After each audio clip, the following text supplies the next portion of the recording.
Hey everyone, welcome to the patch 4.1 jungle tier list. This list is only for solo queue where I will rank all of the jungle champions from the weakest to the strongest based on my own personal experience.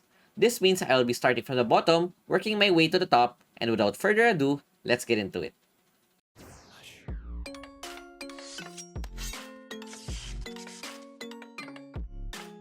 Starting with the C tier, the 4 champions which are Akshan, Kaisa, Kayle, and Nasus are all viable junglers but are better played just for fun. These champions are very team dependent and require a certain composition and to have a lead to make these champions work successfully. For the B tier, these champions are a bit better overall but still need to either have a strong early game and good teammates in order to utilize them properly. One champion that I would like to talk about in this tier is Urgot. This champion can be placed into 3 lanes which are Baron, Mid, and Jungle. For Jungle, I would rate Urgot B tier but has the potential to become A tier at best. Even though his clear looks satisfying because of the use of his passive, his clear time is only average to above average. Urgot is team reliant because he acts like a tank, soaking damage and relies on his team for the DPS so that he could utilize his ultimate well. His solo queue carrying potential is a lot lower than other tanks and bruisers, making him a B-tier jungler, but as a laner, he may have better chances due to having a strong laning phase. Overall, the reason why all of these champions are currently in B tier is because there are just better champions in the higher tiers that can do what they do but better. Next up would be A tier, which is where most of the junglers reside. This tier contains a lot of specialized champions that can excel if played well or is strong against the enemy composition. With the recent addition of Shimmering Spark and the Amaranth's Twin Guard, this saved tank junglers from a Ruby Crystal start to an item that can actually help them clear faster. If you also noticed, a lot of these tanks went from B tier to A tier based on my last solo queue video. 2 champions that I would like to talk about in this list are Kayn and Pyke. Even with the recent nerfs for Red Kayn, the new items made up for it since not only does Kayn have a lot of lifesteal and damage, he is now tanky as well once he is able to build the Twin Guard. The only reason why he's still an A tier is because of his transformation mechanic, which is not reliable, but once he is able to transform to Red Kayn, he is definitely an S tier pick. Pyke is a champion that has become viable in the jungle again due to the recent changes.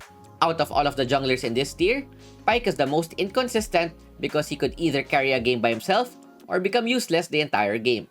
The key to Pyke is getting successful ganks off and utilizing his ultimate, which can make him an S tier champion but can be low as a B tier champion without proper mastery. Overall, the junglers in this tier are all viable and can be even better based on the situation. After this would be the S tier. All of the champions in this tier have the potential of solo carrying the game at a certain point. The 2 new champions in this list are Nautilus and Riven. With the recent buffs, pure AP Nautilus is not only a viable option, it is also one of the strongest picks in the current meta. Not only does Nautilus have one of the fastest clears, his overall kit is also top-notch.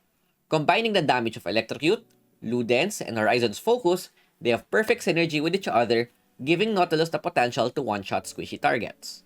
Nautilus's ganks are deadly as well, since his ultimate is point and click, not giving much room to dodge, which guarantees a combo, allowing him to easily punish overextended opponents. Another thing about Nautilus is his objective takes. He can easily solo Dragon and has a high execute with skill 3 plus smite combo, making it hard to outsmite this champion. The biggest downside to AP Nautilus is that he can be countered by getting Stasis, Veil Enchant, Edge of Night, or Banshees, rendering his ultimate useless. Olaf hard counters this champion, and Morgana's Black Shield can deny his combo as well. Aside from that, there is little counterplay to his kit, making him a solid S tier pick.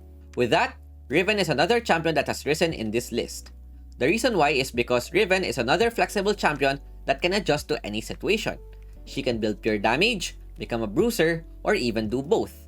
Riven's kit is also flexible, allowing her to become mobile, initiate, DPS, and burst at the same time. She is very similar to Vi, and the only difference is that Riven is more focused on the damage side, while Vi is focused on initiating and tanking for the team. Personally, I would rank her S+, but her only downside is that she is difficult to use and has a hard time when behind early. Rengar has been demoted to S due to the recent nerfs, but is still a solid pick. Both Rengar and Aatrox have the capacity to become S+ depending on the state of the game. Aatrox depends on getting resets in team fights, while Rengar specializes on catching targets that are out of position. Yone and Gwen fill a similar niche where they are monsters late game, but the problem is the early game where they are weakest, and in the current meta, games just end due to one team snowballing once they win a Dragon or Herald fight, which is why they are in the S tier. Lastly, Olaf has been the most stable S tier pick ever since, and the potential of this champion to become S+ largely depends if he can punish the enemy composition or not. Then we go to the top, which is the S+ tier. The monsters residing in this tier are Lee Sin, Kha'Zix, and Shyvana. Lee Sin is still here for obvious reasons, becoming Mr. Can Do Everything and is basically created to jungle. Kha'Zix on the other hand has made it back here because of the current state of solo queue, where you do always want to catch targets that are mispositioned. Kha'Zix specializes on this, and even with the nerfs on this champion, he is still effective, and once he is able to complete his first item, the nerfs would not be even felt. Objective takes are also crucial, and Kha'Zix can do this fast without any help, giving him a reason to become one of the best junglers right now. Shyvana is another champion that has made it back, beating out Gwen and Yone due to her overall kit. Even if Gwen and Yone have better late game, Shyvana outperforms both of these champions when it comes to early game farming, fights, and objective takes. Shyvana is another champion that can take objectives quickly to the point where she could even solo Baron alone. Even though Shyvana's ganks are a bit lackluster, she is currently the champion that can farm the fastest when combining all stages of the game and is something she can abuse in order to carry games. Overall, this is my take on the patch 4.1 jungle tier list. Some champions can obviously make it higher depending on your mastery. This list is purely based on my experience, especially in the higher tiers. The best thing about jungle right now is that there are so many champions that can jungle ever since the implementation of the new items. The current jungle gives all playstyles a chance to carry, and in the end, the best jungler is the one that makes you enjoy the most. If you have any comments or suggestions, feel free to comment down below. If you enjoyed the video, feel free to leave a like and subscribe for more content.